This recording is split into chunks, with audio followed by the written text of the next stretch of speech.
we going? Good.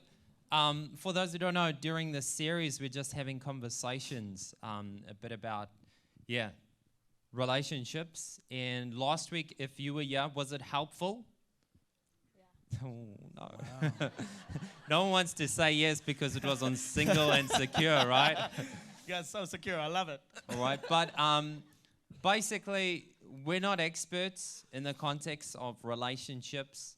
We're still navigating through relationships, figuring out what are wise decisions to make. I've been married for... This is the real test, bro. Can you remember? 3 and a bit years. And they've correct? been all... Yeah, nice, very good. It is 3 and a bit? Yeah. And they've been awesome, all right? And Jordan is currently dating. Yes, I am. Yes. A serial dater? Wow. No? No.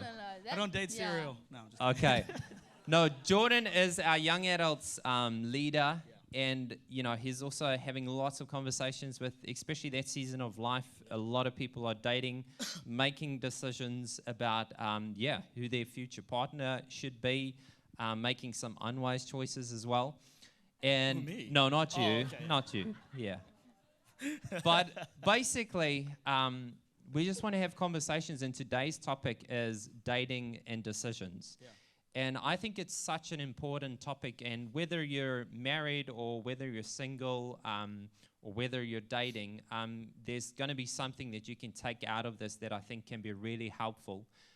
We believe in a God who is really for us and really wants to help us in the context of relationships. And there's so much advice or wisdom in the Word of God about how we can actually make better decisions in life, and especially when it comes to relationships. Yeah. And so today we want to share some of that wisdom. I think dating is a season that is probably one of the most joyous times. There's so much like emotions happening and so much joy, but also one of the seasons where there's so much pain and hurt and a lot of trauma that happens in that season. And that's why we want to speak about it.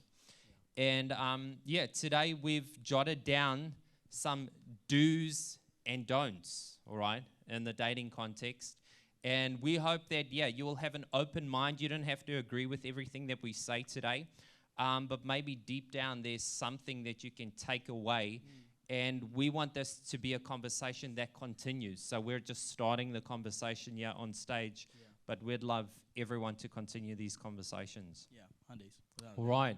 Is there anything else? No, that's great. Should we get into it? Let's do it. All right. So here's some do's and don'ts. And the first one we think is probably most important, and we're saying, do know what you really want. Yes. Tell us a bit about that, guys. Why did we put that down? Yeah, well, that's a good place to start, right? Knowing what you want. But last week we sort of ended by speaking about it's actually our job to become the right person before we find the right person, you know. So I think it flows on really well from that, because it's about like knowing what you want, like who you are, your values, what you actually enjoy in life, the things that you stand for and the things that you won't stand for. There's a really good verse in Ephesians. So Paul is speaking to a church there, and he writes, and he actually gives some wise wisdom on how to live. I think it's actually up on the screen, but you want to share a bit about that verse and how it links? Yep. So it says, be very careful then how you live, not as unwise, but as wise, making the most of every opportunity, because the days are evil. Pretty much Paul's encouraging us to make wise decisions. And it's a question we always ask, like, hey, what is the wise thing to do?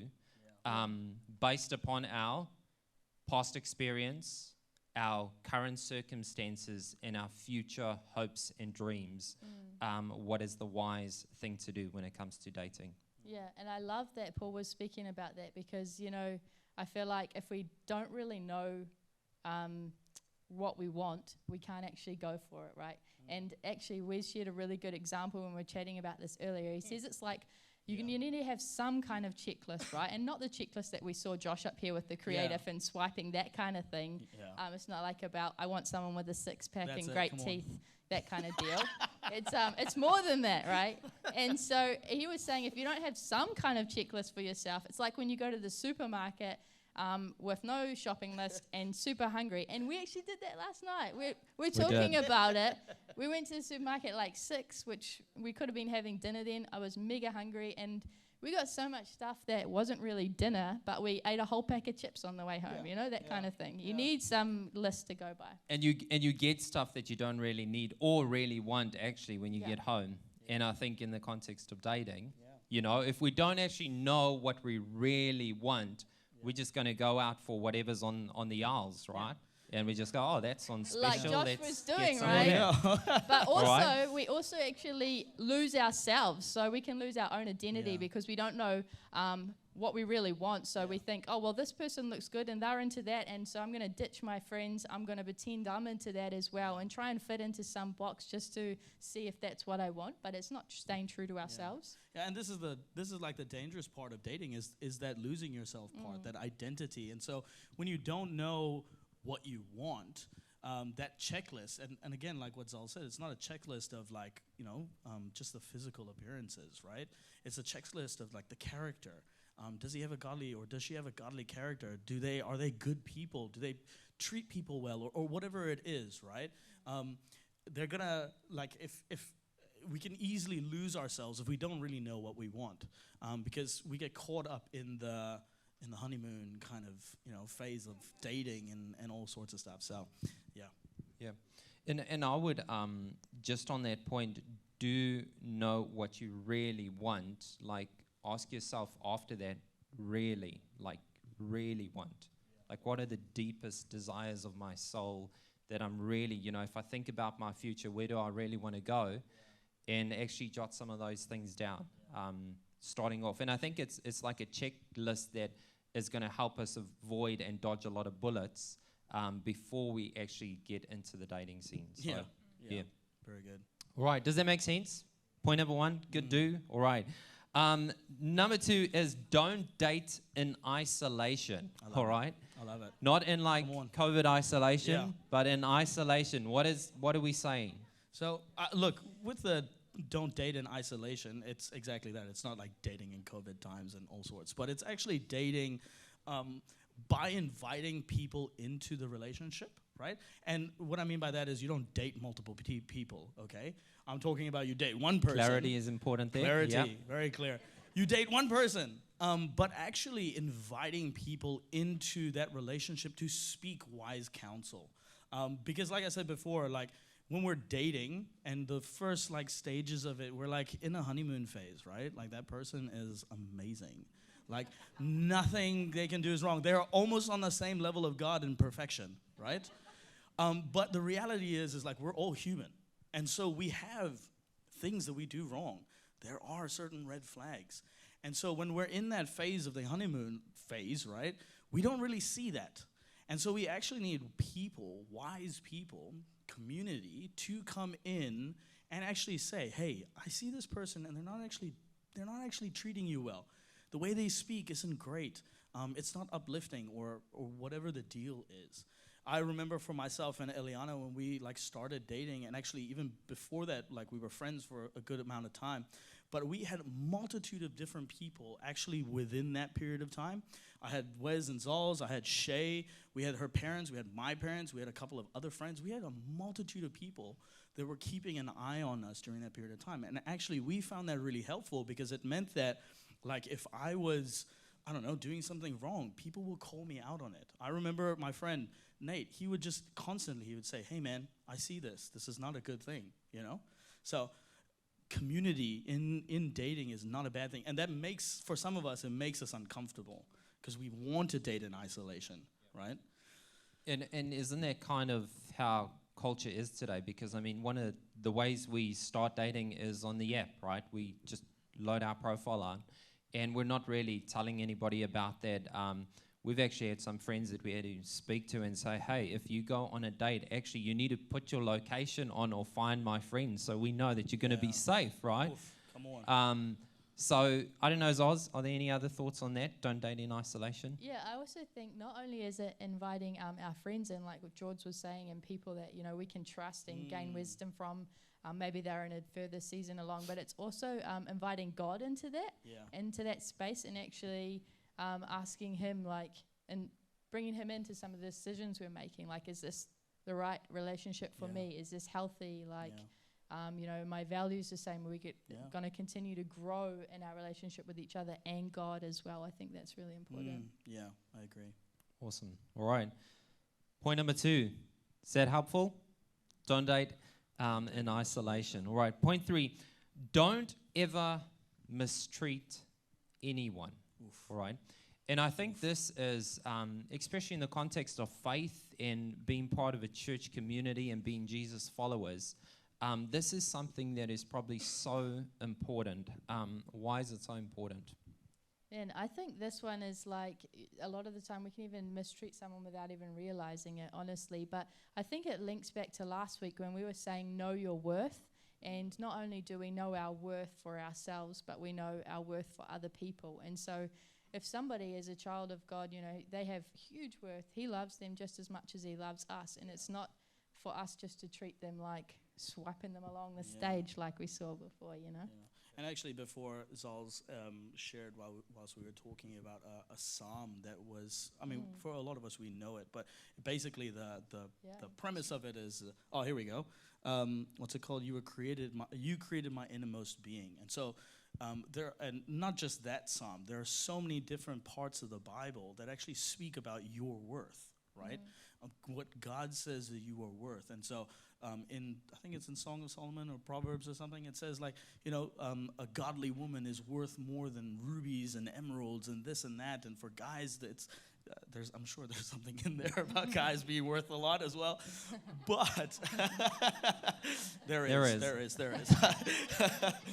But if God views us and values us as so worthy and so valuable, why wouldn't we want to do the same? Especially if we're calling ourselves Jesus followers. And even if we don't, why wouldn't we want to treat someone well, right? Because through conversations with a lot of different people going through the dating phase, again, like we said, dating is a great thing. It's fantastic. It's so good. But dating can also be so hurting or hurtful if done wrong. And so this is one of the things that causes hurt in the dating season, is actually mistreating someone. Yeah, and I think Jesus sets the perfect example of how He treated every person. He treated them with honor and respect no matter who they were, no matter what society thought of them. And I think we need to do the same. And even if that means that, hey, we're ending that relationship, doesn't work, doesn't mean we then treat them terribly. They're still a person with integrity. That's it. I also think that linking into that one, don't ever mistreat anyone, is actually, along with the treating people with honor, I think it's dating one person at a time. Come on. I feel it's rubbish to know for yourself if you were one of 8 dates for that person in 2 weeks. That's not cool. Not cool, that's man. not valuing somebody. And if you really want to get to know them and stuff, don't have a list ready to go after this to compare them with. No one wants to be compared. So I think it's, don't mistreat other people like that either. Don't date a rugby squad of girls. Don't do it. It's bad. All right. So, don't ever mistreat anyone. Yeah. And you guys touched on this already, but the next point is don't allow yourself to be mistreated. Yeah. And I'm sure a lot of us can have conversations about that. But I also think in the context of dating, some of us have probably mistreated someone at some point. And, maybe we have this guilt that, actually, I'm not good enough. I've made some mistakes. And so I'll just allow anyone to mistreat me or to use me or to do whatever they want to. And that is not okay. And that is why this is such an important one. Don't allow yourself to be mistreated no matter what. Today, Shay just introduced us to this song, Jireh. You are enough no matter what. You're loved fully now, no matter what's going on in your world. And so holding that and just not being okay with anyone mistreating you.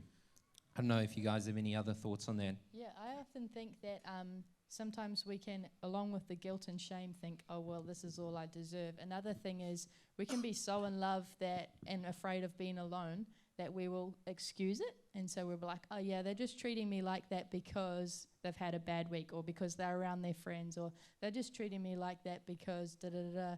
And so we allow it to happen without even realizing the damage it's actually doing. Cool. That's good. All right, we'll go on. Number 5, do guard your heart. All right, do guard your heart. There's a Proverbs 4 verse 23. It says this. It says, guard your heart above all else. All right, guard your heart above all else. In other words, make this the number one priority in the context of guarding, for it determines the course of your life. So in the context of relationships, dating, why is this important?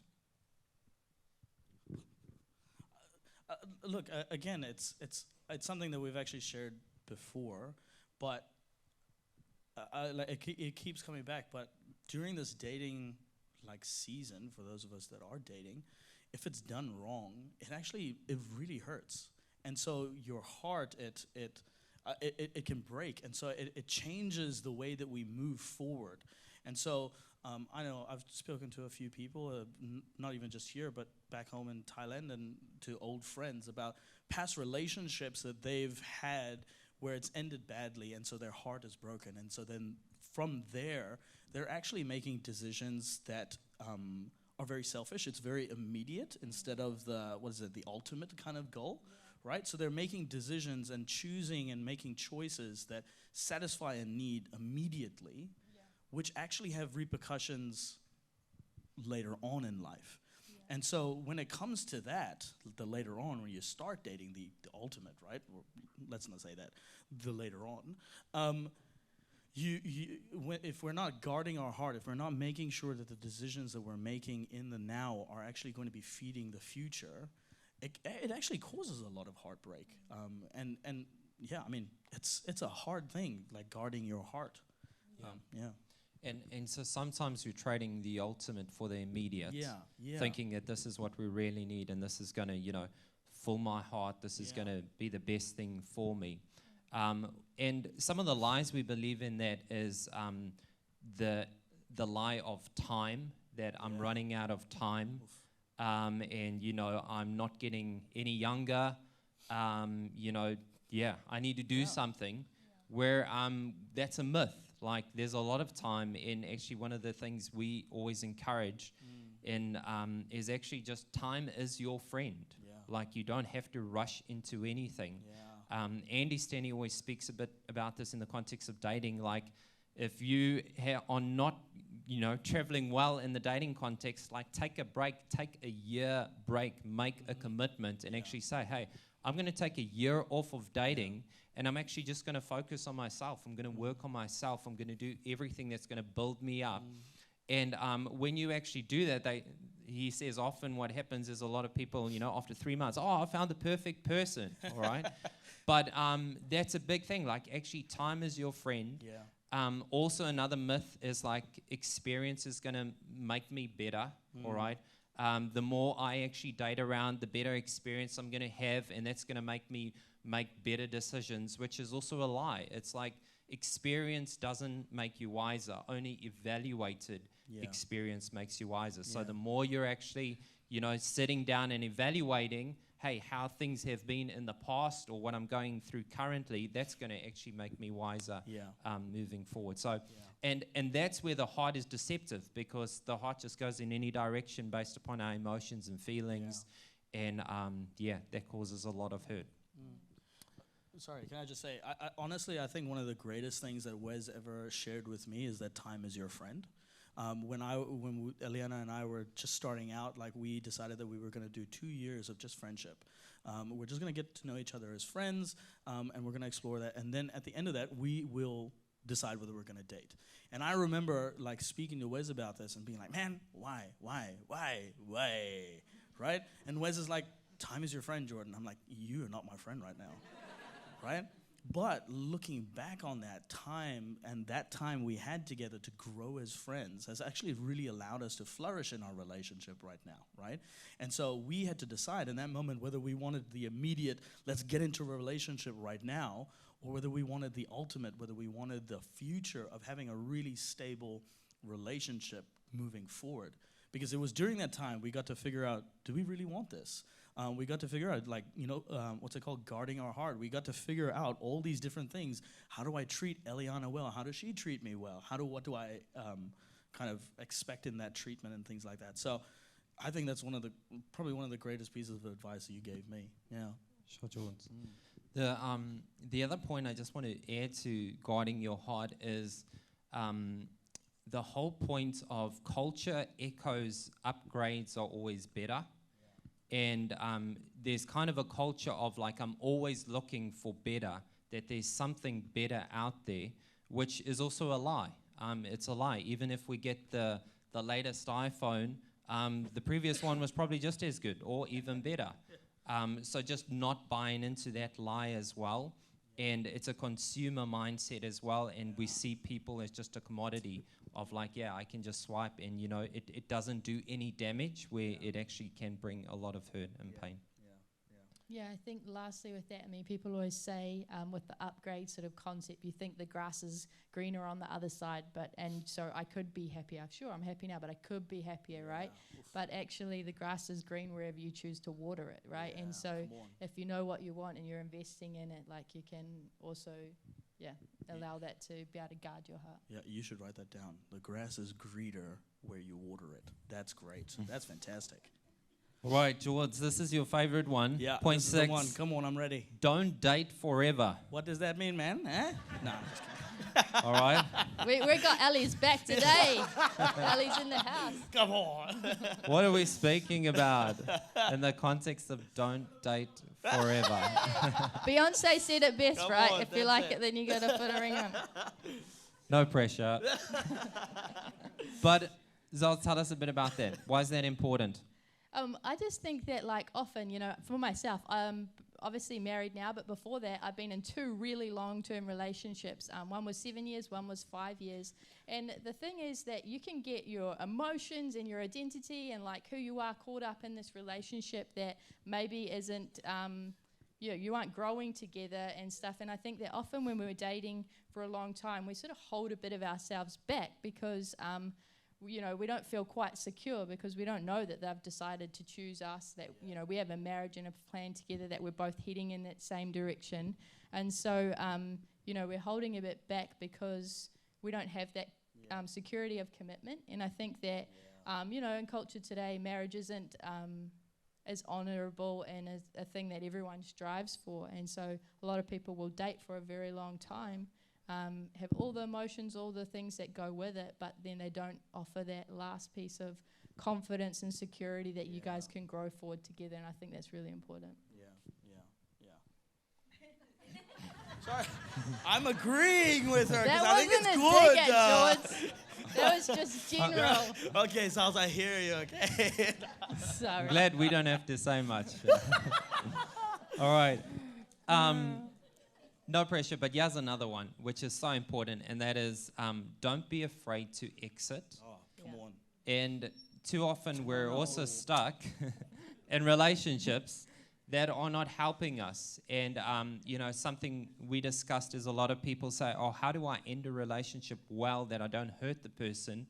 And Zolz, you just shared, one of the young people at Fuel asked a great question. We've actually just finished a whole term on relationships at Fuel, which is our high school youth group here at Gracegate. But we even had this panel and we were discussing this topic of, like, sometimes people are afraid to end a relationship because they're worried about hurting the other person. But more than that, maybe the other person isn't in a good headspace. Maybe they're struggling with some mental health issues and stuff. And so the person feels the pressure that they don't want to add to that, so they'll just put up with it, right? But actually the best thing you can do if that's how you're feeling is give them, the respect that this isn't going the right direction. Yeah, and like along the lines of that, like there's a lot of fear with that, right? Because especially if it's in that situation, like the person's not doing well, like you have a fear.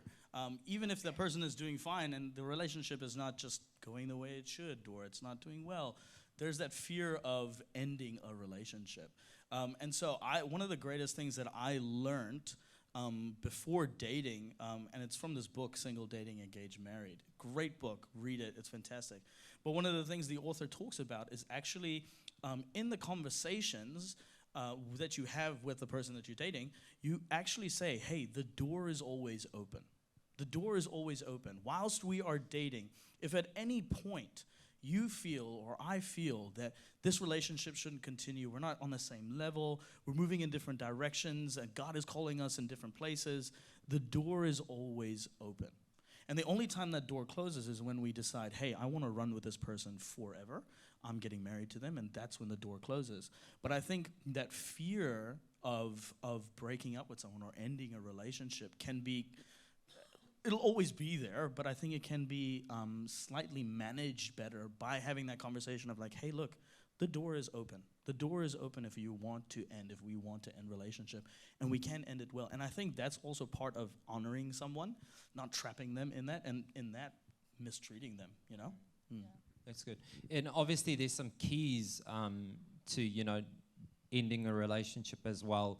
If there's abuse in a relationship, that should just be ended. If friends aren't celebrating your relationship, that could be a good caution to hey, why is that?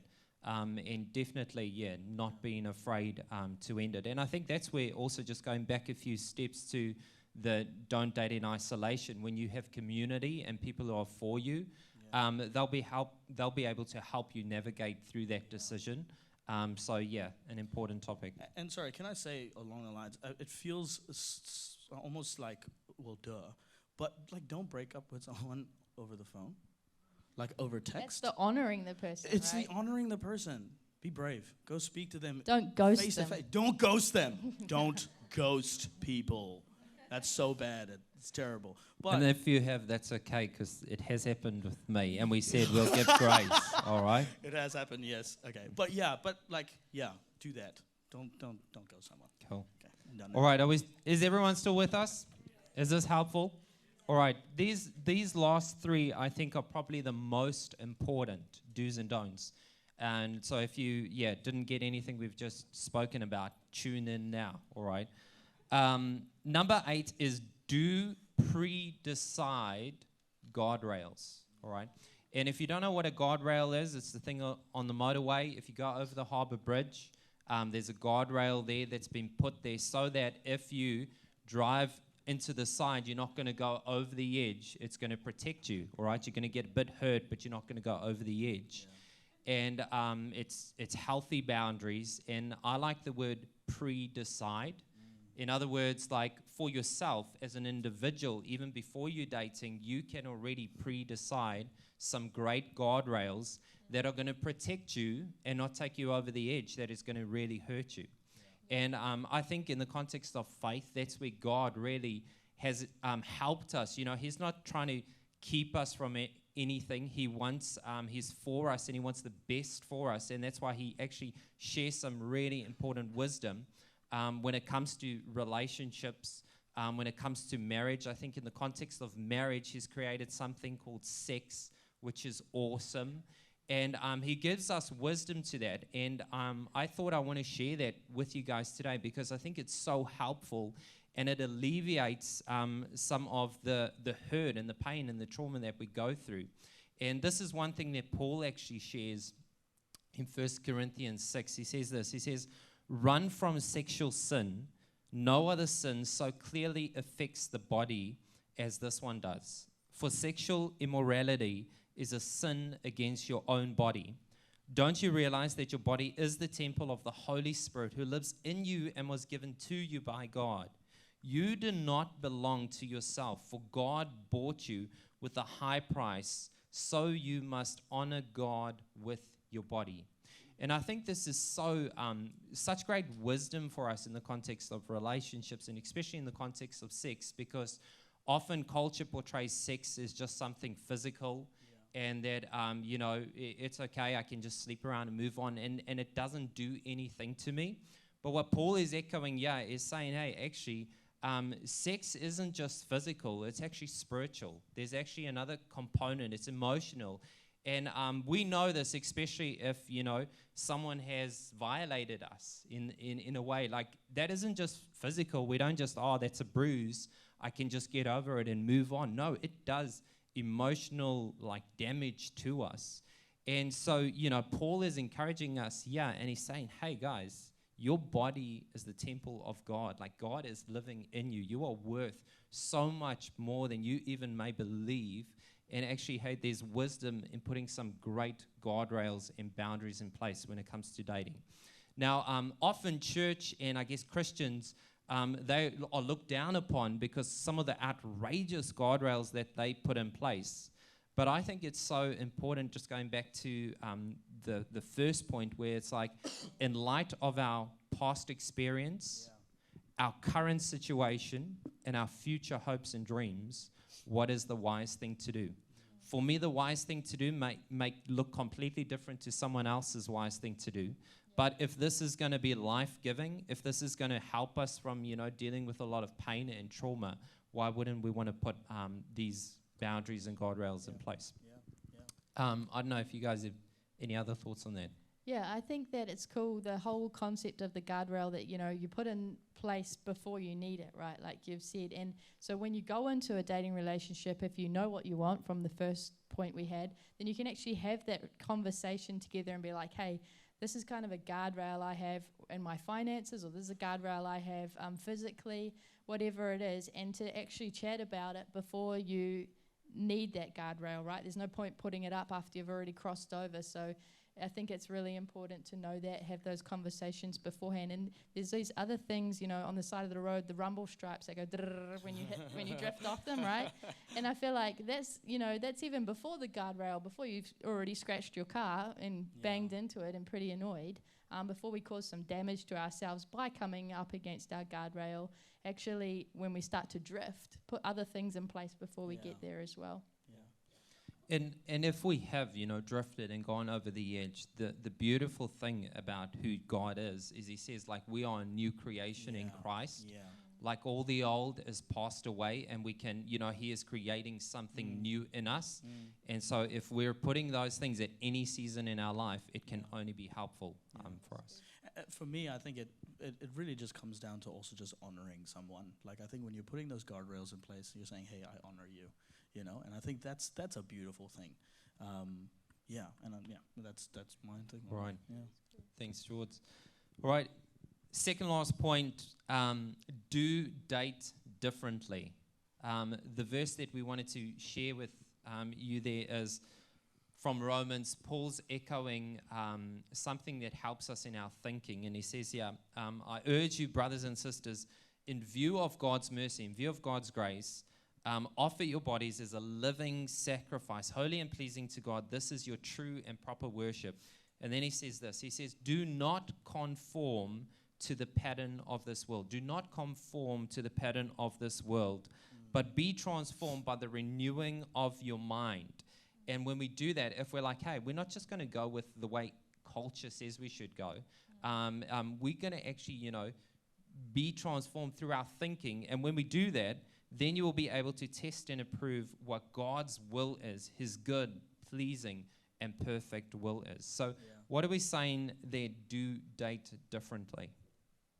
Yeah, I think last week you spoke about the preconceived ideas of the way media and culture portray things, but it's the same for dating. Man, there's all these crazy reality shows, right? Like The Bachelor or Love Island. I don't even know what that is. Jordan just whispered in my ear. But there's all these kind of things, right? Even media and stuff that says, like, this is how you should date or whatever. But actually, just chuck that out the window and rather look at what God says and, be transformed, like the renewing of your mind, not from culture and media and everything like that, but instead check in with God and to just do it differently. Yeah. And I think the struggle with that is that we have a megaphone of culture shouting at us in every TV program we watch or movie or Instagram post that we see, and therefore we really have to be intentional about not following that same pattern and actually allowing the Holy Spirit to speak to us, like getting God's word where we can actually hear God's truth that is renewing our mind. It is changing our neural pathways, the way we think, and that will impact the way we act. So, right. Last point, do chase after God. Why is that important? Look, sorry. I'm just gathering all the thoughts, Again, before dating Eliana, I read this book, Single, Dating, Engaged, Married, by Ben Stewart. Great book. He's got great talks on it. But one of the things that he talks about is chasing after God, and it links to the what do you really want, and those values and things like that. But the chasing after God part of it, it brings so much value. Like all these things that we've talked about, like this is stuff that God has talked about in various different forms, right? And so for me, one of the great illustrations that this pastor, this author, was speaking about was chasing after God. And so he says, if that is what you truly value as a person, is chasing after God, what you'll find is as you're running, chasing after Jesus, is that you'll find people actually running in the same direction, right?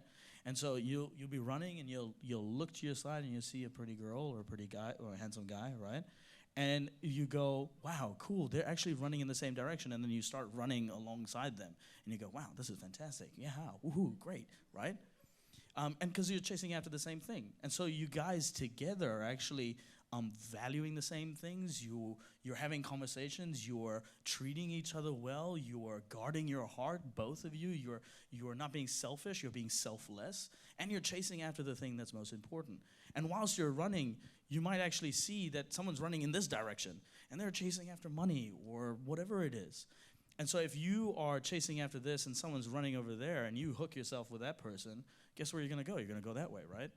So like if you are valuing chasing after God, you want to have that as your focus, because there's so much value that comes from that. All these different things comes from actually chasing after God, paying attention to that, right?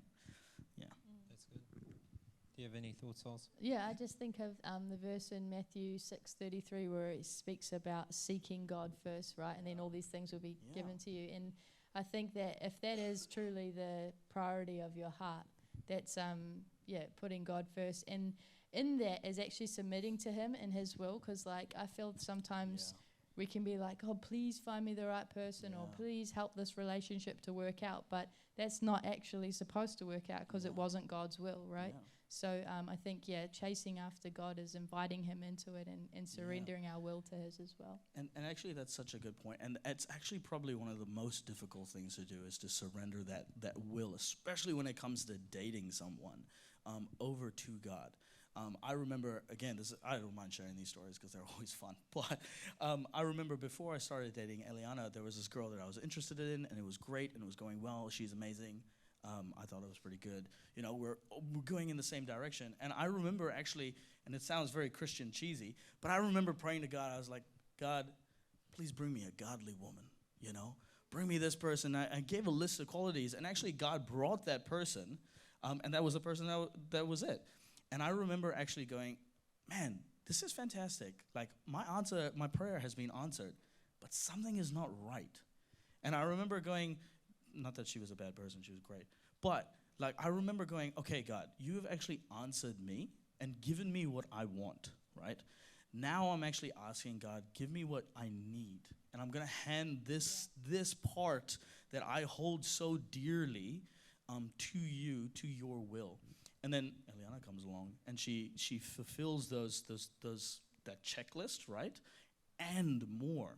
And so I think when we're entrusting that to God and saying, God, it's your will be done, and I'm there and I'm willing to follow that. I think God can and will actually go above and beyond what we could ever dream of. Yeah. Thanks, George. as you were saying that, I was just thinking that, like, God really cares about us, like each one of us. And when I think about that, that there's an incredible God out there who's like creator of everything. And he's concerned about my dating. He's concerned about, and the reason he is because he's concerned about my well-being. He's concerned about my joy. He's concerned about, the seasons of pain. And like he would like us to avoid all of that. And so, he helps us with some great wisdom. And, if you forgot all 10 of these things, just remember this last one is like, hey, do chase after God. If you make him your priority, I think that's the most important thing to do. And all these other things will just, line up. And so today we want to end, and we're going to end with a song. I'm going to invite the worship team. You guys can come up so long. And I don't know where you're at. I don't know what your relationship status is. But I want you to know that God really wants to help you with that today. And all you really have to do is open up and surrender to him and say, hey, God, I'm inviting you. He's not going to just barge himself into that space, but you got to actually invite him into that space. And so today as we sing this song, I'm going to ask you to actually sing it as a prayer and say, hey, God, I'm inviting you into that space so that you can help me in the context of my relationships. And so can we all stand? And as we sing it, can this be our prayer? All right.